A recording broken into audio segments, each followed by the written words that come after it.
All right, so you have your new Mountain Dew commercial. Yes, sir. When you're pitching what you would want to sell for a Diet Mountain Dew, what went through your head when you were going through that pitch? It was fun.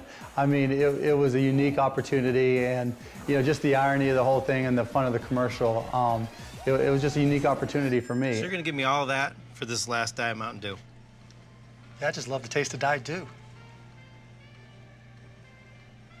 Nah, I'm good. And it was fun to work with Tony Scott. We're all saddened by the fact that he passed away recently, but he was an amazing director. It was an amazing cast, and it was just a unique experience. Yeah, and this was again another acting experience with you, putting your business expertise in acting. You did so in Entourage. What kind of comparisons can you make between those two acting experiences? I don't know if there's a comparison, but I'm the luckiest guy in the world, so I like to just try different things and experience unique opportunities. And acting and doing the commercials and movies or whatever, it's just it's left brain, and I'm so right brained. It's a unique challenge. So I like to try all those different types of things. And the Mountain Dew commercial was just a unique opportunity, so I had to grab it. And you talk about the late Tony Scott, obviously passing earlier this week.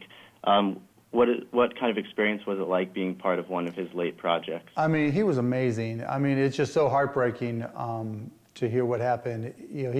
He was a live wire. He was full of energy. We got to talk about what he thought about the Wild Bunch, the project he was looking at, bringing back Top Gun and doing that remake, and hearing stories. I mean, he was just cracking everybody up on the set. He was just nonstop energy, so it's just really, really sad to hear of his passing. Mm-hmm.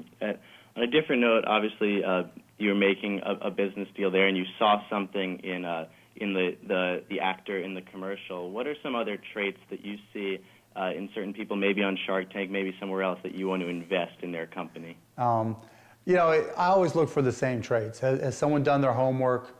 Are they fully focused on the opportunity? And is the opportunity worthwhile itself? Everybody's got ideas. Ideas are actually the easiest part of a business. The hard part is knowing what you need to do and then executing on your plan and then staying focused with it. So many people allow themselves to get pulled in different directions once they get started in starting or operating a business. So I look for focus, I look for preparation, I look at the idea, and then I look to see if the person can pull all those pieces together. Yeah, and John Wooden once said, it's what you learn after you know it all that counts.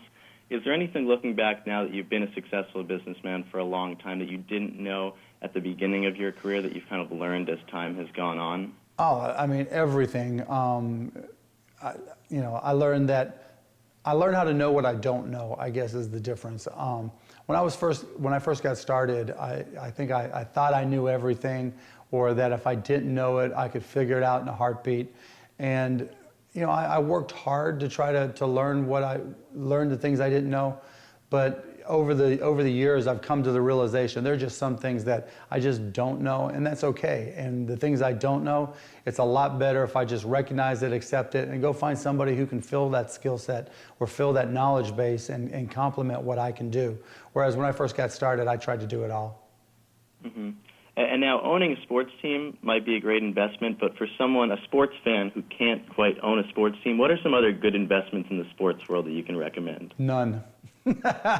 Stay away. I mean, it's funny. I get so many business ideas and proposals about, this internet fan site, or, the big one. Another big one that I get is people who want to do scouting sites to help high school kids get picked up by colleges and get scholarships for whatever sport to go play at a college.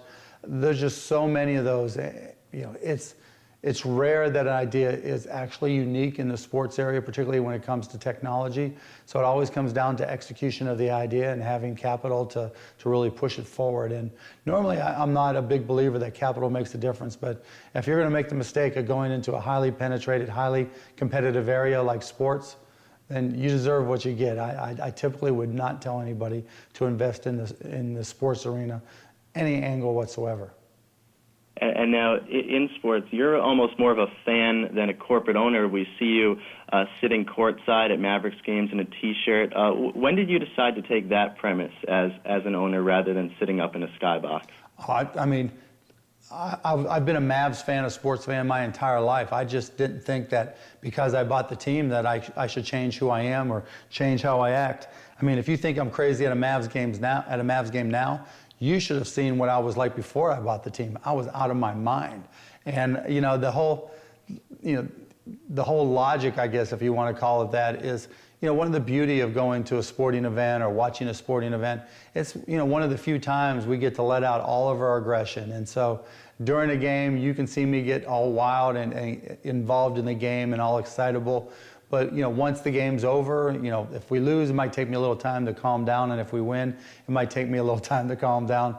But once that's passed, then it's passed. I mean, outside of the games, you're going to find me pretty mellow and laid back.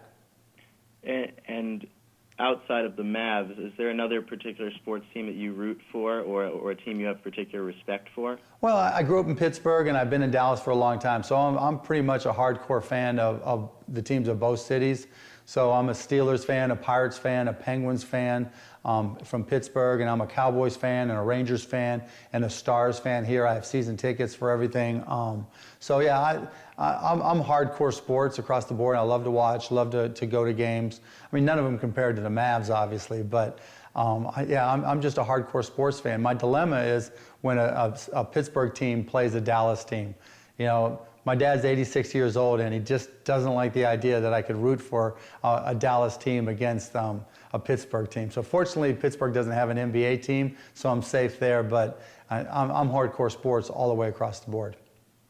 Yeah, and after the NBA Finals, a lot of fans kind of resonated with you when you took to Skip Bayless in terms of his basing knowledge off facts. Is there any other particular thing that media members do that you aren't too fond of? Sure. I think, we make a huge mistake in media of looking at Twitter as a barometer for the typical fan when it's not. I think 7% of the U.S. is on Twitter, and I think it really has become an outlet for fans who are very, very vocal and emotional and excited, and it's really, really easy to have Twitter courage. And so a lot of people go on Twitter and exclaim whatever it is they want to exclaim in 140 characters. And I think media looks to fan responses there and to a lesser extent other social media and takes it as gospel. And I think that's far from the truth. I think more fans are disconnected from Twitter and just into their teams and enjoy going to the games and enjoy rooting for their teams because it's fun. And so I think media makes a huge mistake by putting far too much significance on what's being said on social media. Mm-hmm. And before we let you go, the Mavs season coming up, lost in the playoffs last year to the Thunder, some teams getting better in the West, especially the Lakers. What are some things you're going to do to adjust to the season ahead? Well, hopefully we'll score more points than the other team. I mean, we brought in a good squad and we've got a great coach, and we'll see what happens. I'm never one to predict, and all what we try to do here at the Mavericks is put together a great organization, the best players possible, and see what happens. And for the last 12 years, going on 13 years that I've been here, it's turned out pretty well. So hopefully we'll continue the same streak. All right, thanks a lot, Mark. You got it. Thank you.